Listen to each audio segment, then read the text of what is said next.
Hello guys, in this video I'm going to show you how you can run a safety check in the Google Chrome app. But first I just want to mention, please don't forget to subscribe to my channel, because at 10,000 subscribers I'm going to show you my whole YouTube revenue statistics and growth strategy, how to make money online.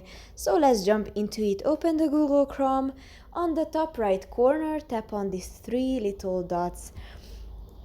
Then go to the settings.